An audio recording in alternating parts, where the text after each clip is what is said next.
Singapore Deputy Prime Minister Heng Swee Keat is stepping aside as leader of the fourth-generation ministers. This means he will no longer be the Prime Minister in waiting. The 59-year-old says he wants to make way for a younger leader with a longer runway to take over the reins. Prime Minister Lee Hsien Loong says he accepts Mr Heng's decision, adding that he intends to announce the next cabinet reshuffle in 2 weeks. This is a significant setback to our succession plans. The 4G team want to give themselves more time to work out new succession arrangements. I have therefore agreed to stay on until such time as a new 4G leader is chosen and is ready to take over.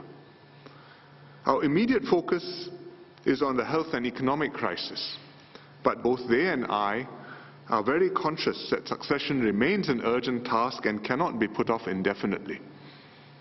I think it will take longer than a few months, but I hope that they will reach a consensus and identify a new leader before the next general elections.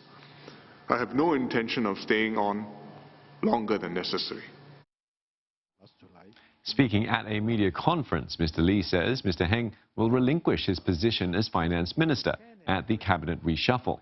Mr Heng will stay on as Deputy Prime Minister and Coordinating Minister for Economic Policies. He will also remain the People's Action Party's First Assistant Secretary General. Mr Lee commended Mr Heng for his exceptional work as Finance Minister, especially during the pandemic, where he delivered 5 budgets to tide Singaporeans over the crisis. Mr Heng, together with Mr Lee and the senior ministers, will help to mentor the younger ministers as they identify another leader among themselves to make a smooth and timely leadership transition. Mr Heng says that the next Prime Minister should have sufficient time to not only formulate and see through Singapore's longer-term strategies, but also win the confidence and support of its people.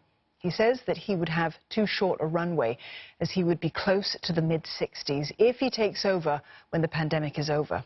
Mr Heng says that Singapore needs a leader who will not only rebuild the country post-COVID, but also lead the next phase of nation-building.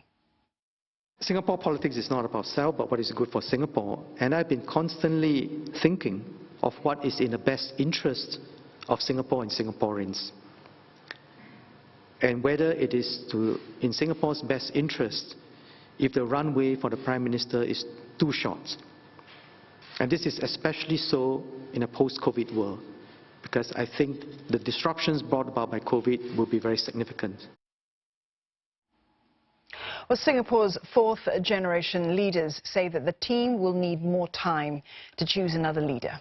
They stress that it's not just about picking another person, but also about forming the best leadership team to take the country forward. The team is grateful that Prime Minister Lee Hsien Loong has agreed to their request to stay on as Prime Minister until a new successor is chosen and ready to take over. Geraldine Yap with more. Trade and Industry Minister Chan Chun Sing says the team should be given the opportunity to relook the question of succession holistically. Our leadership succession plans goes beyond just choosing a leader. It is more than that. It is always about finding and forming the strongest team possible for Singapore, so that Singapore have the best chance to defy the odds of history, to not only survive, but to thrive. And that we will continue to do, and that is what our entire team is committed to do for Singapore and all Singaporeans. When asked if there are any frontrunners for the leadership, Transport Minister Ong Ye Kung said the People's Action Party doesn't look at succession as a race. Our way is fundamentally, we look at the team, how the team work together, how we complement each other's strengths, and where we have shortcomings, which we all do, how do we support each other. When it's a race, you only have one winner at the end, standing on the podium with a medal around his or her neck. With a team, we fight heart and soul on the field. And if we win, we have a trophy for the nation. And in that winning team, you will have a captain that can bring out the best of everybody. So that process of developing a strong team and rallying around a first among equal leader takes some time. What we have just learned is a big change, a big reconfiguration. So we seek the understanding and support. We seek your understanding and support to give us some time to regroup. And in due course, we will select a leader amongst us. Rest assured, the 4G team, we are very aware, very conscious of the urgency and seriousness of this task. And while COVID-19 has disrupted plans, it has also helped the ministers grow and gain experience. I think Singaporeans could see how the 4G ministers have fared and have really taken on the role in their stride. We have also grown as a team because many of these challenges that I've just described actually involve a lot of teamwork, a lot of coordination behind the scene. And I think this has really boded well. We have really gelled as a team. We have many opportunities to debate, to argue, to disagree, to agree with one another. And I think this has given us confidence that we will be able to select our new leader in good time. The ministers added that they are aware that selecting a new leader is an urgent and important task, but they said the process will take time. This unexpected turn of events is a setback for our succession planning. We recognize that Singaporeans will be concerned. We seek your support and understanding as we choose another leader from the team. We will continue working as a team to serve our people and to earn the confidence and trust of all Singaporeans.